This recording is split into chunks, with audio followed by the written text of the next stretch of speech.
लहरों से डरकर नौका पार नहीं होती, लहरों से डरकर नौका पार नहीं होती, कोशिश करने वालों की कभी हार नहीं होती।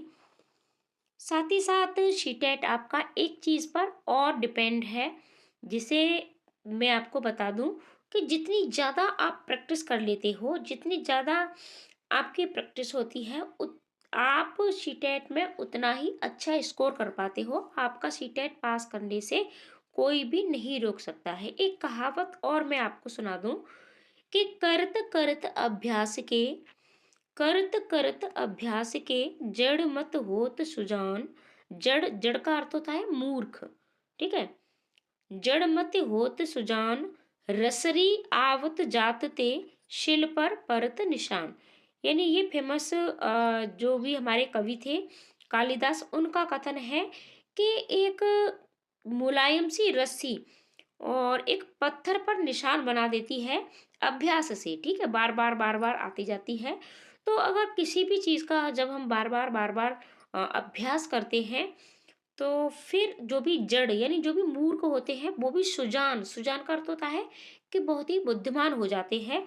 तो इसी तरीके से सीटेट भी क्लियर करना, ठीक है, क्या है कि इसके दो फॉर्मूले हैं कि एक तो आप पीवाईक्यू की ज्यादा से ज्यादा प्रैक्टिस करें। प्रैक्टिस यानी अभ्यास।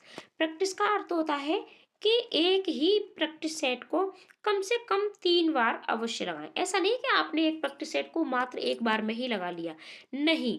और इसके साथ ही साथ आपको पूर्ण पेडागोजी के साथ, निगेटिव पॉजिटिव टैग वर्ड्स के साथ, साथ ही साथ कीवर्ड्स के साथ, ठीक है।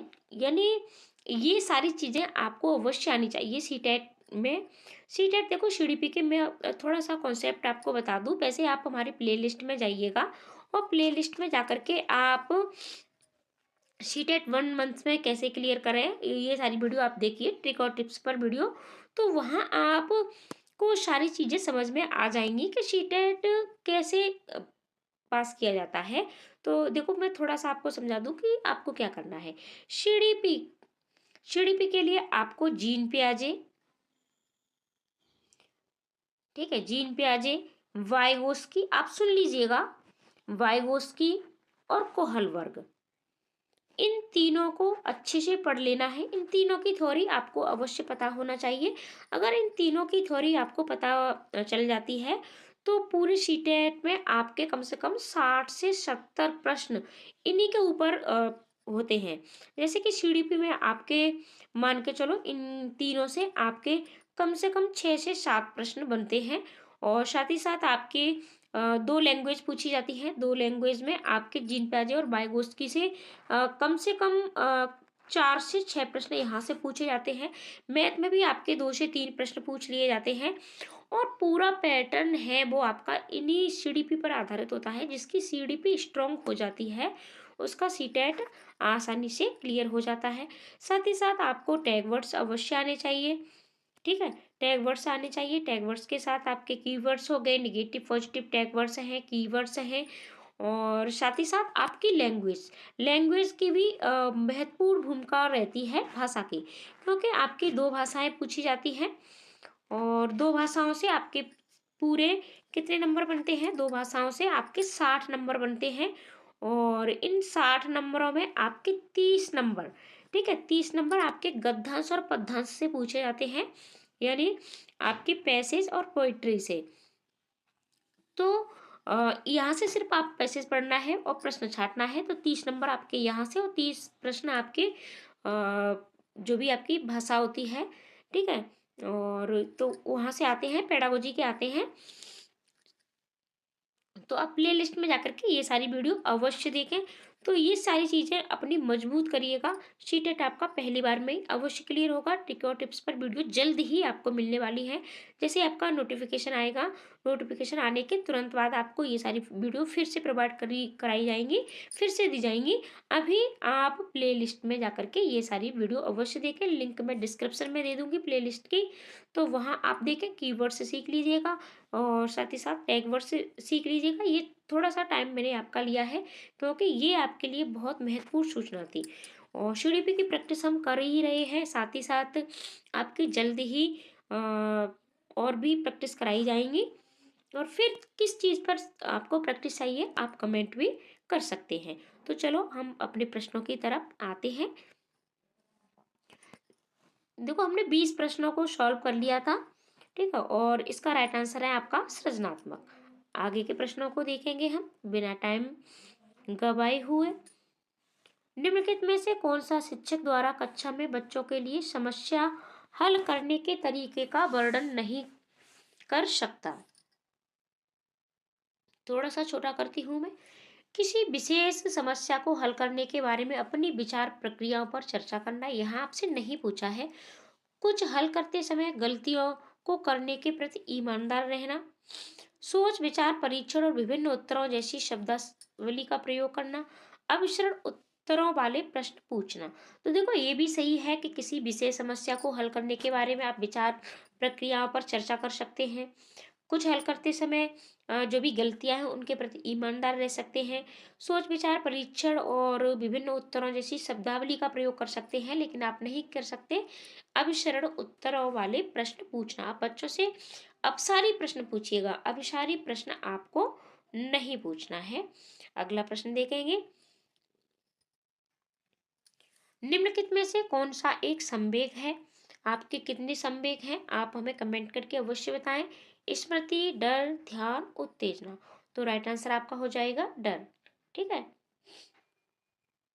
अगला प्रश्न है, एक 3 साल का बच्चा बताता है कि दूध बूथ पर एक मशीन द्वारा दूध का उत्पादन होता है। यानी जब वो दूध लेने के लिए डेयरी पर जाता है तो वो वहां देखता है कि जो दूध है वो एक मशीन द्वारा उसका उत्पादन होता है। उसका ऐसा मानना है, उसने ऐसा सीखा है। तो बच्चे को दुनिया का बहुत सीमित अनावरण ज्ञान है। यानी निम्नलिखित में से कौन सा बच्चे की समझ का सबसे स्पष्टीकरण प्रदान करता है, सबसे अच्छा? बच्चे का जवाब दूध बूथ से दूध खरीदने के अपने अनुभव पर आधारित है। बच्चे ने गायों को कभी नहीं देखा है। बच्चे का परिवार बच्चे को प्रेरक वातावरण प्रदान नहीं करता है। तो देखो इसमें क्या होगा कि क्योंकि बच्चे है उसने नहीं जाना है अभी तक कि दूध है वो हमें गाय से प्राप्त होता है, भैंसों से प्राप्त होता है, ठीक है, बकरियों से प्राप्त होता है। तो क्योंकि वो डेयरी पर जाता है और डेयरी पर क्योंकि बच्चा भी अभी आपका मात्र 3 साल का ही है। तो इसमें क्या राइट आंसर होगा आपका नंबर 2 कि बच्चे का जवाब दूध बूथ से दूध खरीदने के अपने अनुभव पर आधारित है। किसके आधार किस पर आधारित है? अपने अनुभव पर। यानी बच्चा का स्वयं का अनुभव है और बच्चा स्वयं से अनुभव से जो चीजें बच्चे सीखते हैं, ठीक है, वो स्थायी होती हैं। अगला प्रश्न है, निम्नलिखित में से कौन सा शिक्षक की भूमिका का सबसे अच्छा वर्णन करता है? तो शिक्षक की भूमिका का आपको प्रश्न को भी बहुत अच्छे से पढ़ लेना है। कक्षा में शिक्षक की सबसे महत्वपूर्ण भूमिका अनुशासन को बनाए रखना है। अब आप कक्षा में अनुशासन बनाए रखना ये सबसे महत्वपूर्ण भूमिका शिक्षक की नहीं है। एक शिक्षक को निर्धारित पाठ्य पुस्तक का पालन करना चाहिए। सिर्फ पाठ्य पुस्तक का पालन शिक्षक अगर कर मतलब करेगा तो फिर वो एक प्रभावी शिक्षक नहीं कर पाएगा। ठीक है। तो इसके साथ साथ कुछ गतिविधियां भी करानी चाहिए। ठीक है। पाठ्यक्रम को समय पर पूरा करने के साथ साथ दोहराने के लिए पर्याप्त समय, तो ये भी आपका गलती हो गया। आराम के लिए एक जगह बनाना जहां बच्चे संवाद और पूछताछ के माध्यम से सीखते हैं। बच्चे कैसे सीखेंगे? बच्चे पूछताछ और माध्यम, ठीक है, और संवाद के माध्यम से। जब भी ऑप्शन आपको हिंदी में समझ में नहीं आए आप इंग्लिश वाले ऑप्शन अवश्य देखें और परीक्षा देते समय भी आपको ये चीज अवश्य ध्यान रखनी है। अगला प्रश्न है, निम्नलिखित में से कौन सी कक्षा समृद्ध शिक्षा को प्रोत्साहित करती है? ठीक है, एक समृद्ध शिक्षा को प्रोत्साहित वह कक्षा जिसमें प्रदर्शित विभिन्न प्रकार की सामग्री बच्चों की अब जब कोई भी सामग्री है कक्षा में और बच्चों की पहुंच से बाहर हो जाएगी, ठीक है, तो ये आपका गलत राय हो गया। वह कक्षा जिसमें खुली गतिविधि कोने हो, विभिन्न प्रकार के बाल साहित्य खुली ताक शेल्फ में रखी हो, जो दिन के किसी भी समय प्राप्त की जा सके, तो यही आपका राइट आंसर हो जाएगा। बाकी के ऑप्शन भी हम देखते हैं। अलमारी में अच्छी तरह संगठित सामग्री वाली कक्षा जहाँ सामग्री को अब सप्ताह में एक दिन बाहर निकाला जाएगा। ठीक है, तो ये भी आपका गलत हो गया। पाठ्य पुस्तक सामग्री द्वारा संचालित, संरचित और योजनाबद्ध, ये भी आपका गलत हो गया। अगला प्रश्न देखेंगे, निम्नलिखित में से कौन सा कक्षा में पाठ्य पुस्तकों की भूमिका का सबसे अच्छा वर्णन करता है? वे कक्षा में उपलब्ध संसाधन और संदर्भ सामग्री में से एक है। यानी आपको पाठ्य पुस्तकों की भूमिका का वर्णन करना है। तो ठीक है, संसाधन और सामग्री में से एक है, लेकिन सबसे अच्छा देखना है, ये भी हमारा राइट है। वे एक राज्य या राष्ट्र में अधिगम में एक रूपता बनाए रखते हैं। अब देखो, पाठ्य पुस्तक राज्य यानी स्टेट और कंट्री में एक रूपता नहीं बना रख सक मतलब नहीं बना सकती है पाठ्य पुस्तकें, चाहे भले ही पूरे देश में आप एक ही बुकों को चला दें, लेकिन एक रूपता इससे नहीं आने वाली है। ठीक है, क्योंकि प्रत्येक स्टेट की संस्कृति अलग होती है, कल्चर अलग होता है, भाषा अलग होती है। बेअध्ययन, तो ये आपका गलत हो गया। बेअध्ययन के पाठ्यक्रम के बारे में शिक्षकों और माता पिता को मार्गदर्शन। अब पाठ्य पुस्तकें शिक्षकों और माता पिता का क्या मार्गदर्शन करेंगी? वे संसाधन रहित। अब पाठ्य पुस्तक संसाधन रहित नहीं है, संसाधन ही है। ठीक है, एक संसाधन ही है, तो ये भी गलत हो गया। राइट आंसर आपका नंबर 1 हो जाएगा। अगला प्रश्न है, देखो, पूर्ण व्याख्या के साथ मैं आपको प्रश्न सॉल्व कराती हूँ, तो हो सकता है वीडियो लंबी हो जाती हो, लेकिन आप पूर्ण धैर्य के साथ सीखोगे तो पेडागोजी पर आपकी 100% पकड़ बनेगी। आप प्रश्नों को स्वयं से छांटना सीखोगे, और मेरी पूरी कोशिश यही रहती है कि आप स्वयं से प्रश्नों को हल करना सीखें और अपना सीटेट पहली बार में ही क्लियर करें, क्योंकि जब तक सीटेट आपका क्लियर नहीं होगा, आप कोई भी शिक्षक भर्ती में अप्लाई नहीं कर सकते हैं, और बहुत सारी भर्तियां आपको देखने को मिलेंगी भी। राष्ट्रीय पाठ्यचर्या फ्रेमवर्क 2005 ने अपनी समझ डैश से प्राप्त की है, और अब तो प्राइवेट संस्थानों में भी आपको पढ़ाने के लिए सीटेट अनिवार्य कर दिया गया है। दिल्ली हाई कोर्ट का आपका आदेश भी जारी हो चुका है। अगर वीडियो नहीं देखी है तो आप उसे भी अवश्य देखें। मानवतावाद, व्यवहारवाद, रचनावाद, संज्ञानात्मक सिद्धांत।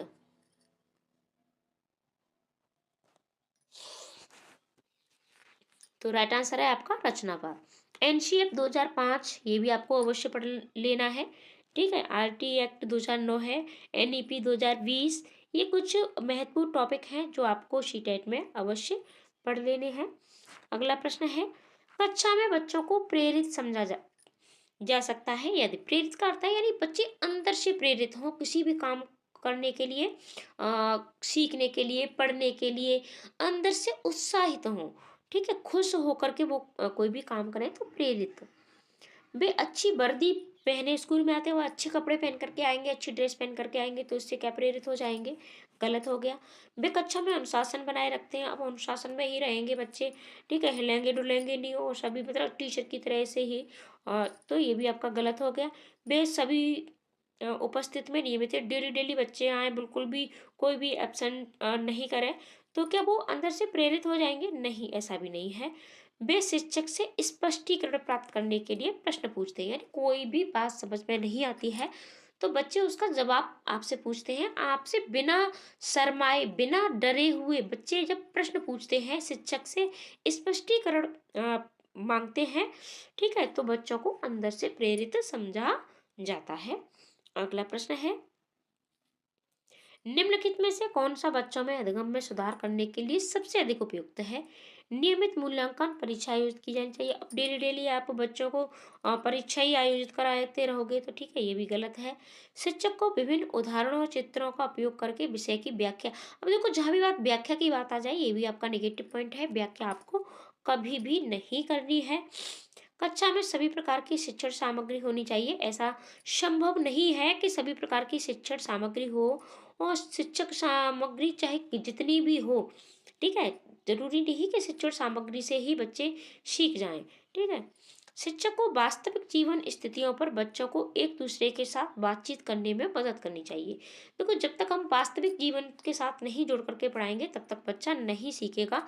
तो सबसे उपयुक्त है कि वास्तविक जीवन के साथ जोड़ना चाहिए। जैसे कि अभी हमने एक प्रश्न देखा था कि दूध बूथ वाला 3 साल का बच्चा, उसको वास्तविक जीवन से जोड़ करके उसने नहीं देखा है कि दूध गायों से प्राप्त होता है, दूध भैंसों से प्राप्त होता है, बकरियों से प्राप्त होता है, ठीक है, ऊँटों से प्राप्त होता है। यानी जो दूध के स्रोत है कहाँ से प्राप्त होता है। तो वास्तविक जीवन पर बच्चों को ये सारी चीजें सिखानी चाहिए। अगला प्रश्न है, अनुशासन जो अधिगम वातावरण में एक महत्वपूर्ण भूमिका निभाता है, किस तरह की मदद करता है। देखो, अनुशासन का भी रोल होता है हमारी अधिगम में। अधिगम का अर्थ है सीखने में, लर्निंग में। बच्चों को अपनी शिक्षा को नियमित और मॉनिटर करने के लिए, चुप्पी साधे रहने के लिए, शिक्षकों को निर्देश देने में, बच्चों को उनके पाठ रटकर याद करने में। तो इस प्रश्न का आंसर आपको देना है। अगली वीडियो में इसका आंसर हम आपको देंगे, और जो भी इसका राइट आंसर देगा उसका आंसर पिन किया जाएगा। तो इसका राइट आंसर आप अवश्य दें। तो मिलते हैं अगली वीडियो में। और आज आपका ये 2018 का प्रश्न पत्र समाप्त हो गया है। ठीक है, तो ये 2018 का प्रश्न पत्र समाप्त हो गया है। अब हम 2000